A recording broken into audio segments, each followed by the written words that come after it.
On today's show, we are crossing it over with Locked On Canadiens to discuss the rebuilding of the prospect pool, all the man games lost, rebuilding the Laval Rocket, and the expectations for the 2023-24 season. You're Locked On Panthers, your daily podcast on the Florida Panthers. Part of the Locked On Podcast Network, your team every day.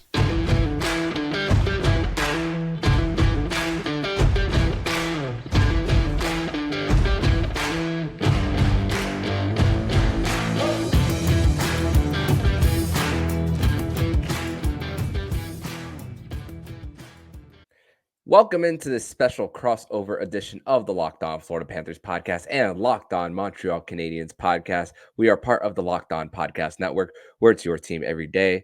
Thank you for making both of our Locked On podcasts your first listen of the day. For everyone on the Habs feed, my name is Armando Velez from the Hockey News, and you can follow me on X at Monoman12.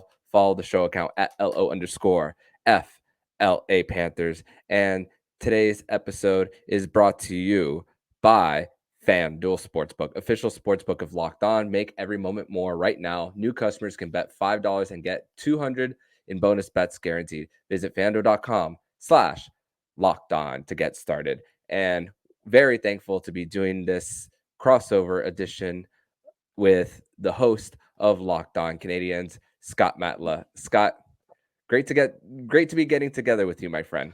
Yes, I'm always excited to do crossover episodes because there's only so much I know about other teams from what I see from the outside. And it's always good to bring, an idea of what in the heck are the Canadiens doing in their offseason and their drafting and their free agency to the other side, because there's so much more going on when you are as deeply ingrained in one team or another like both of us are. So yeah. I'm always happy to be here and to join in. Yeah, and it's crazy because when you think about what these two teams have gone through as far as direction, as far as the last two seasons especially, and it's funny because last season there was a storyline for every single game that the Florida Panthers and Montreal Canadiens. It's more than just the goals that the Florida Panthers scored. On the December 29th game, Barkov was coming back from pneumonia and he got a hat trick in the first period. The second one was the night after the whole Paul Maurice, Francois St. Laurent beef that went on. And then Sergei Bobrovsky pulls his groin. And then that was the start of Alex Lyons' first stint as far as stretch of games. The March 16th game one was the 7 goals in the first period by the Panthers. And then the last one was when Sergei Bobrovsky comes in with doesn't play due to a non-COVID illness. Alex Lyon, that's the start of the second game of the 6-1-1 stretch for the Florida Panthers to make it to the Stanley Cup playoffs. So there's a storyline for every single game. But last season, the Montreal Canadiens had the Florida Panthers first round pick coming into this season. And there was all the storylines of, oh man, if the Florida Panthers don't make the postseason, there's a possibility that the Habs could get Connor Bedard with that pick. What is the process now that you see that? We know what happened as far as what they did with that pick, getting Alex Newhook in a trade. But what's now the process now that everything has been settled down? The biggest thing for this team is building foundations in what they're doing here, in that they've built the prospect pool really well with picks through trades, shipping out other pieces. Kent Hughes has done a really good job of, and it's going to sound mean, but is the best way to describe it, is cleaning up the messes of the previous regime that was in front of him, getting rid of Mike Hoffman and retaining no salary. Rem Pitlick was traded, no salary retained. Joel Edmondson was traded, slight salary retention. Got back Jeff Petrie, got picks, prospects, etc. In the trade to get rid of Hoffman, Pitlick, traded Petrie away again. He's done a good job of just getting space for younger players here, because that's what the Canadiens are heading towards. There's still some veterans on this team from Marc Bergevin's era. You have David Savard, you have Josh Anderson, Brendan Gallagher, etc. there, and Sean Monahan, who came over in a trade that Kent Hughes made there. They're doing a lot of just retooling on this. And the biggest thing is they want to build good habits and good foundation. This year, is going to be, highlighting, can any of these veterans be traded for anything? Can they trade David Savard? Can Josh Anderson be traded and open up more room for younger guys who are coming along there? They got rid of Ben Sherratt in that trade with Florida, ended up with the first round pick. Obviously, they traded that for Alex Newhook, who they like quite a lot there as they take on 2019 first round reclamation projects. Kirby Doc worked out pretty well, and they seem to like Newhook a whole lot. And I've liked what I've seen from him in the preseason. This entire year, they're probably going to pick in the top 12, bottom 12, whatever you want to call it, of the NHL draft this year. But if they make those improvements and build that foundation, that's more than worth it as they continue to just take those next steps forward. Yeah, and also other players who are no longer on the team. Jonathan Drouin signs with the Colorado Avalanche. Paul Byron retires as well.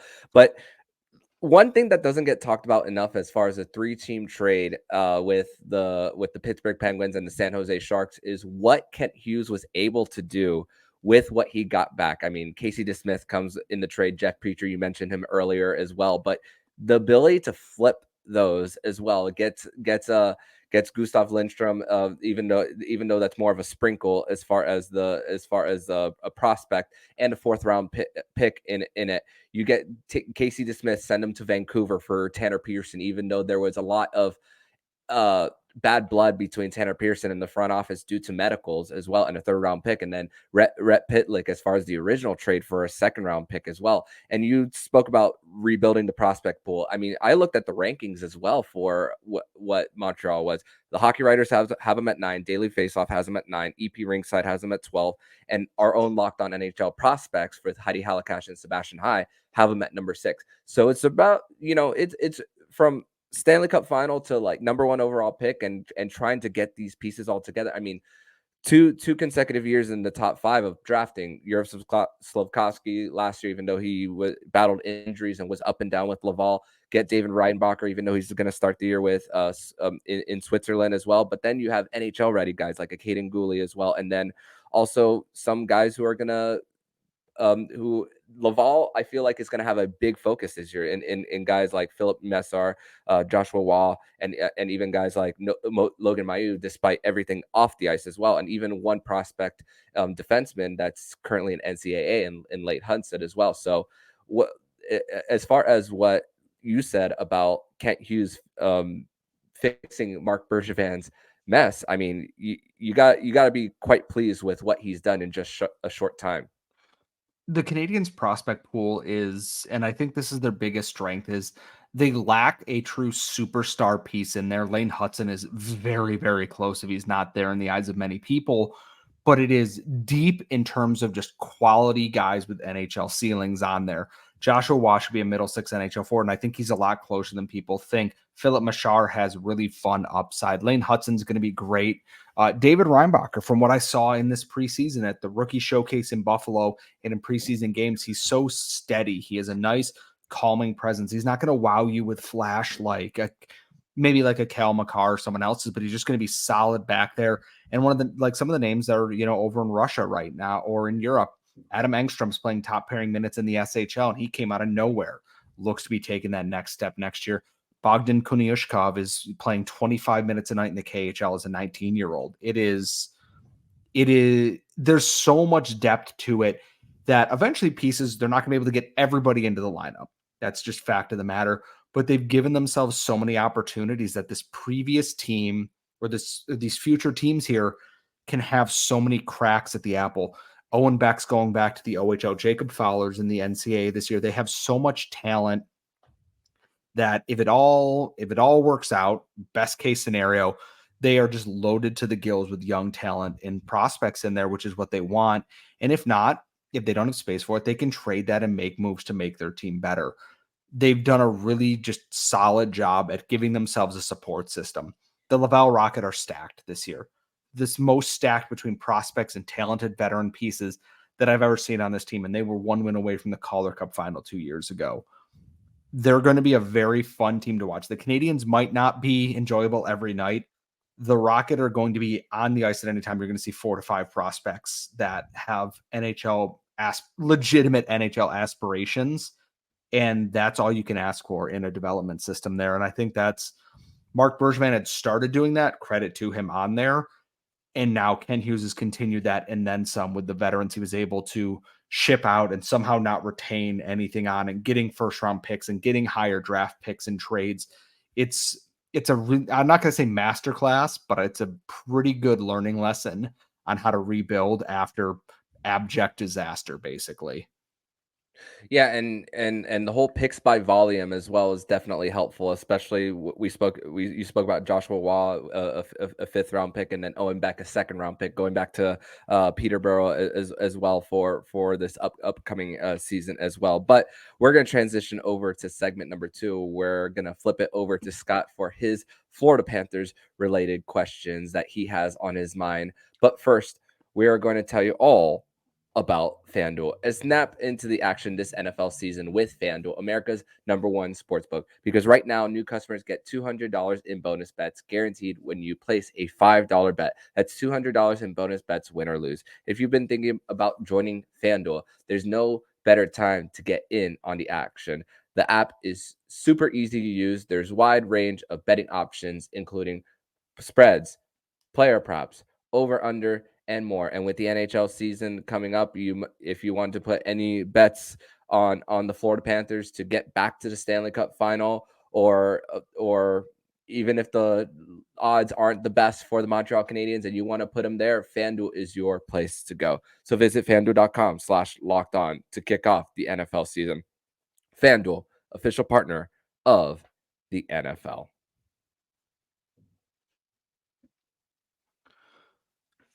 All right. So it's over to me now, which is always a fun thing here. The biggest thing with the Florida Panthers is, and I wondered this last year, and it's the one thing that working out and about, people are like, oh, you're on a hockey podcast. What do you think about Florida? What do you think about this? And the biggest questions here are, and I'm gonna start with the second thing that is on our lovely little banner on the side here is, can Sergei Bobrovsky do what he did in the playoffs again? And because they got into the playoffs thanks to Alex Lyon's incredible hot streak at the end of the season. And then Sergei Bobrovsky in the playoffs took the reins up and was about as good as you could have asked for anybody to be in the playoffs, and just came up short against Vegas. And that was without Spencer Knight, who I know is going through player assistance, and it's good to see him coming out of that ready to go again. Is there some concern that if Bobrovsky isn't able to give you a regular good quality start here, that with the other injuries around the team here, this is a Panthers team who might start real slow out of the gate or hit a snag at some point in the season?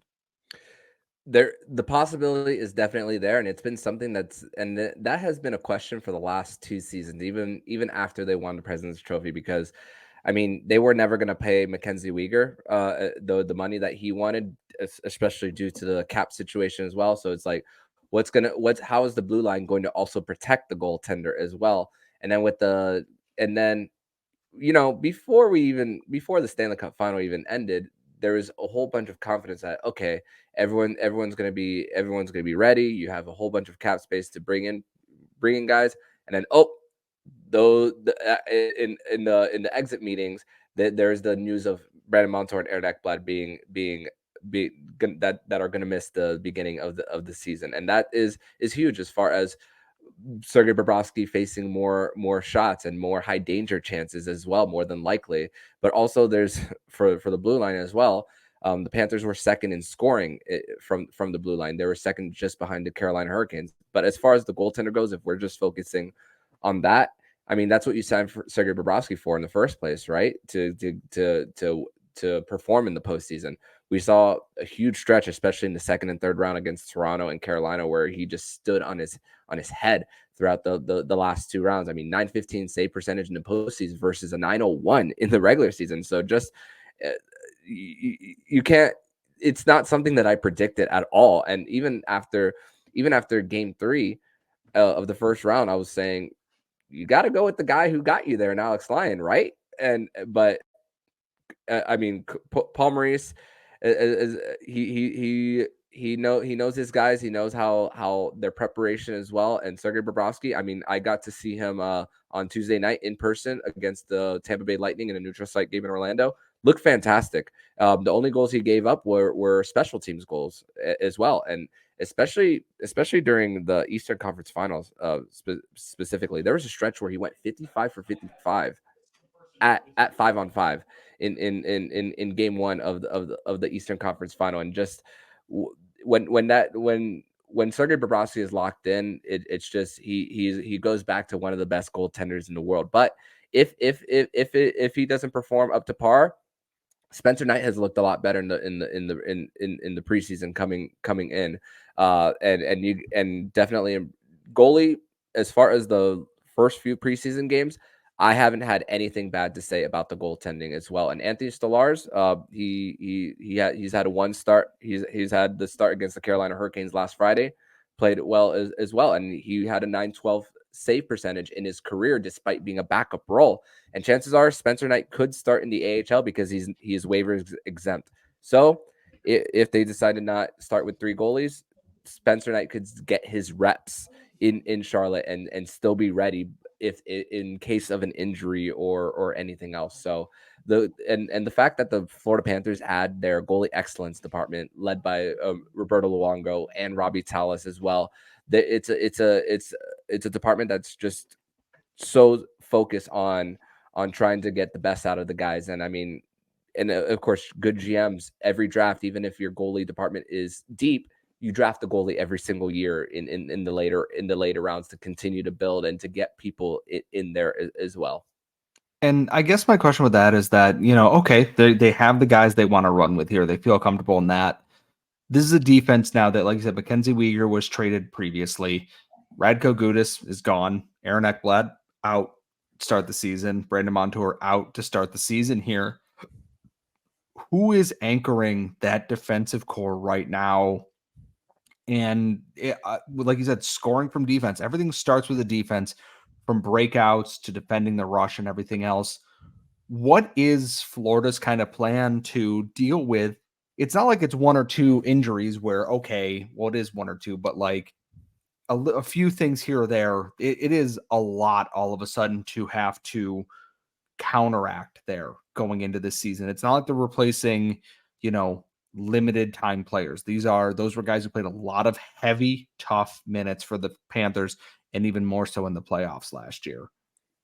Yeah, and they brought in Oliver Ekman-Larsson, who got bought out by the Vancouver Canucks, who former captain, first round pick, another who the Panthers have been known for, just like the Montreal Canadiens, getting reclamation projects of first round picks. I mean, Brandon Montour was a first round pick, Sam Bennett, Sam Reinhart was one, and now Oliver Ekman-Larsson in this equation as well, as far as bringing him in and signing him to a 1-year deal. Possibly trying to get a bigger deal somewhere else. I think Oliver Ekman-Larsson's only a 1-year thing for the Florida Panthers, and being on a team that has won a little bit in the last few years, it's definitely gonna help his case as far as getting a better contract as well. And Brandon Montour was your quarterback on the power play. Had the most points in a single season in Florida Panthers history last year, passing Keith Yandel. And I'm not saying Oliver Ekman-Larsson is going to get anywhere near that, but to start quarterback in the power play early on and being on that top pair with Gus Forsling, who the Florida Panthers have been really great on the waiver wire. I mean, getting Gus Forsling a few years ago from the Carolina Hurricanes, Josh Mahura from the Anaheim Ducks, and it was a group. The defense core last year, every lineup you could basically almost put it in pen on what the defense pairings were going to look like, because they barely changed last year. Yeah, Mark Stahl's no longer here. He's with the Philadelphia Flyers now. But then you bring in a Nico Mikkola, who's more of the defensive defenseman, who's a big body, very, very great. Who you're gonna rely on battling in the corners as well, like you said, defending the rush. But those are the guys that you are going to be relying on. Dmitry Kulikov is the guy who's been away from the Panthers for the last 7 seasons. He's crazy to think that he's in his 14th year. Now he's back with the Panthers, even got his number back, number 7, after Radko Gudas signed with the Anaheim Ducks. And playing on the right side, even though he's a left-handed shot, the Panthers are full of left-handed defensemen that they have. And they also signed Mike Riley, who got bought out by the Boston Bruins as well. So a lot of guys who didn't necessarily work out in different situations that are coming here, knowing that the Panthers are serious when it comes to winning, I think it's great. And I think those 6 defensemen are to start the season.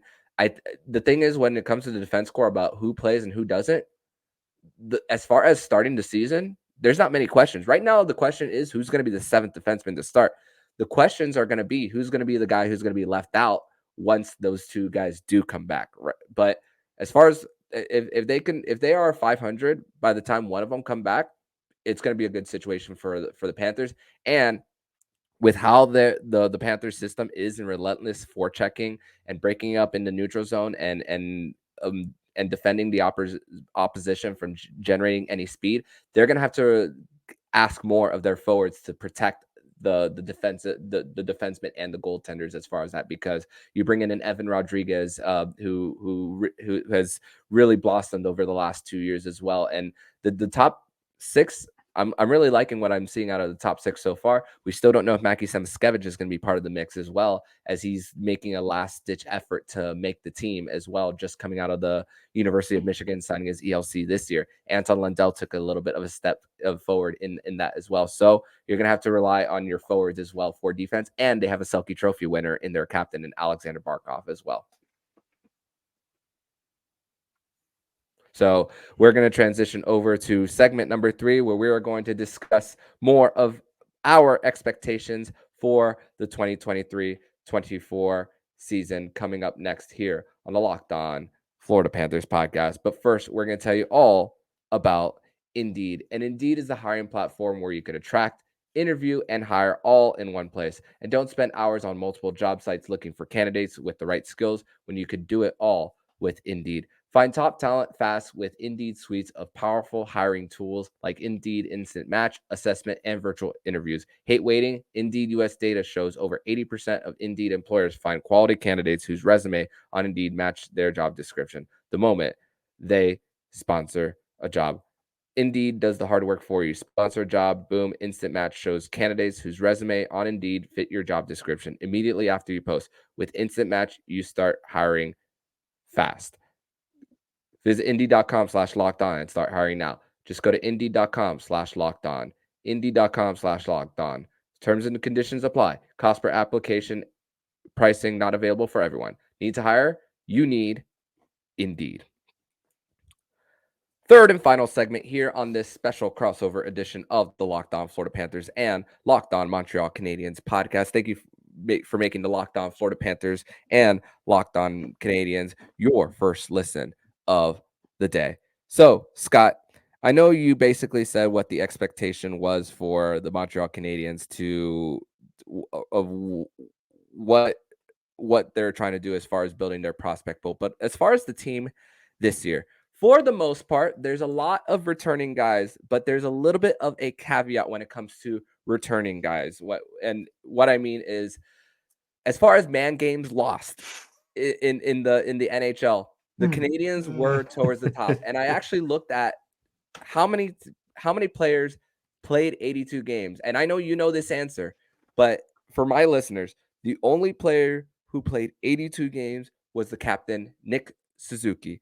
And you missed the top defenseman in David Savard for 20 games. Kirby Dach missed a lot of time. Arbor Jackeye missed the rest of the season. And I know you actually spoke a lot about Mike Matheson in our Locked On NHL preview, how important he's going to be as far as a top pairing defenseman, the former Panthers first round pick as well. And let's not forget a superstar who can possibly score 50 goals in Cole Caulfield as well. So how are you viewing the Canadiens as far as health, as far as what their ceiling could be if healthy? So one of the moves they made this offseason was they fired like the entire upper training staff, completely started anew, and went to New York and took their training staff, who had not had as many guys missing time, lower in the league in man games lost, because the last 2 years the Canadiens have led the NHL in man games lost. It's been a war of attrition, and we can't really figure out what it was. And eventually they went, it's unacceptable to have this happening. New training staff. The biggest thing is, I understand, is that not every player is going to play 82 games. and that is okay. But if they're missing 2 or 3 here or there, maybe fine. If they're missing 10, 15, 20, 25 rest of the season, indefinite kind of things like we had last year, you never get any rhythm established here. And the biggest thing for the Canadiens this year is that if you can stay healthy, you're going to see a lot more guys hit their next. When Mike Madsen was healthy, he was in near point per game on defense. When Caulfield was healthy, he was scoring at a rate that would have put him at 46 goals last year. Nick Suzuki, set a new career high in points, and he did it without Caulfield. He did it without Kirby Dach. Josh Anderson missed time. There is not a player on this team that did not miss significant time who was a key piece of that. Brendan Gallagher out for a while. Sean Monahan basically played about a month and a half and then suffered a groin injury while trying to come back injured another lower body part. Out for a while. David Savard out for a while. Joel Edmondson out for a while. Mike Madsen had hernia surgery. Jack Eye dislocated his shoulder. Caden Gooley had a knee injury. The list goes on and on that if they can just stay healthy and allow these younger guys to hit their next plateaus and development goals here, you're going to see this team just take that next step. I don't need them to be pushing for a playoff spot this season. I need them to be competitive and healthy.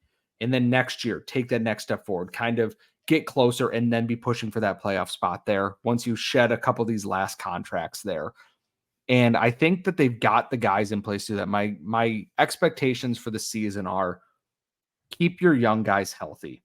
Find out what Uri Slafkovsky can do when he is fully healthy and has quality line mates all year round. Can Cole Caulfield continue to be a dominant scorer, which he doesn't show any signs of slowing down at this point right now? And just stay healthy in front of your goaltenders because there's question marks. Samuel Montembeault has been very good. Jake Allen's on the downside here, and we don't know what Caden Primo is at the NHL level, but the expectation is be healthy to give yourself the best chance to analyze your already very young team. And I know Florida has had guys who we talked in the last segment, they're missing 2 of their top 2 defensemen. They have guys coming off of serious playoff injuries like Matthew Tkachuk. The expectation is for the Panthers is to probably make another deep run again, I would imagine, even with these injuries. If they can overcome that slow start, when these guys come back, it's like getting big free agent signings again, it feels like. Yeah, no doubt. It's funny because the Panthers kind of went through that last season with Anthony Duclair being their trade deadline acquisition, quote unquote. And this was a team that made 0 moves at the deadline. They didn't have any draft capital to give as far as trying to add someone, and they were right on the bubble of the postseason. So it's like, do you sell an expiring contract in Radko Gudas to try to get a pick back? But the chances of a pick after the number 24 playing over 100 games is super low. So it's like, is it worth giving up for something that Radko Gudas wasn't going to be like a first round gonna get a first round return for the Panthers? That was just not going to happen as well. So for the Florida Panthers, it's just continuing to build 4 seasons in a row, if you count the Stanley Cup qualifiers, that they have made the postseason. That's the longest streak in their franchise's history. They're going into their 30-year anniversary season, and the fan base is pumped. I mean, it's as far as attendance at training camp this season, rookie showcase that happened in Estero, Florida the other day as well, and even in their neutral site game, you saw a whole bunch of Panther fans. So there's a lot of excitement when it comes for a team coming off a Stanley Cup final. Their season tickets, as far as their lower bowl, have all sold out as far as that. So the whole thing is, if you build it, they will come, or as they say in the bench warmers, if you build it, nerds will come. But you think, like, it's just continuing to build on what you call destination franchise, and it's a word that I beat the dead horse with, as far as that, with great weather, no state income tax in Florida, and it's gonna. I mean, even Joe Thornton during the Montreal Canadiens Toronto Maple Leafs series the year before he signed, outside of the series that he was playing, he was playing, and he was watching that Florida Tampa Bay series and liking what they had in store. So it's just continuing to build the culture. You have Matthew Tkachuk and Alexander Barkov for 7 more years coming into this year. So it's all about continuing to build on it. It doesn't need to be a Stanley Cup final or a championship, but it needs to at least be winning a round or 2 to still tell the NHL world that you are on the map. And I guess that's the thing is, so let me ask, where is Florida landing in a very competitive Atlantic Division this year? I was gonna say third before the injury to Andre Vasilevsky, but now I'm upping that a little bit as far as I feel like they're going to finish second in the division right behind Toronto. And regardless of what the Toronto Maple Leafs do in the postseason, that we're not really getting there yet, but I feel like this is a regular season for the Toronto Maple Leafs to really try to go all in and trying to get. They already got the first round woes out of their system, but they're going to try to go even somewhere further, which the Panthers, breaking their 26-year drought, did as far as getting that first round win and then building off that. And we saw what happened there, but it's really about continuing to at least get that round, winning a round, and still developing guys, even though your prospect pool is one of the worst in the NHL. I think elite prospects had them at like 26. Maxi Semeskevich is the best prospect they have. Justin Sortis is up there as well. Evan Naus. But it's not guys who wow you as far as that. But it's also taking advantage of the cheap contracts as well, like Maxi Semeskevich, a guy like Grigory Denisenko as well, who's on now a one-way deal for the Panthers for 2 years. So you got to continue to not only win, but make sure those two guys specifically develop into NHL ready players and consistent everyday players too.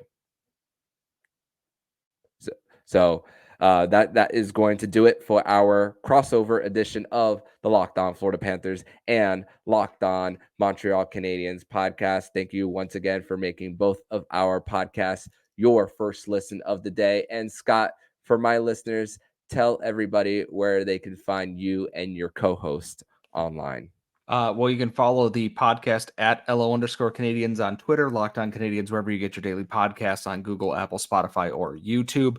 You can follow me at Scott Matla on Twitter. My co-host is at The Active Stick. We've got plenty of stuff coming out. We did a haters guide to the Atlantic Division tonight. We do have a mailbag on Friday. We've got plenty of fun stuff coming up because the regular season is, as of the time of this recording, 7 days away. And I cannot wait for actual meaningful puck drop in a week. Yep. Very excited about it too. And for the Canadiens listeners, you can follow me on Twitter at MondoMan12. Follow the show account on it at LO_FLA Panthers, and follow the show on YouTube as well, Apple, Google, Spotify, anywhere you listen to podcasts. So Scott, thank you so much, and hope to connect with you soon, my friend. Thank you very much, man.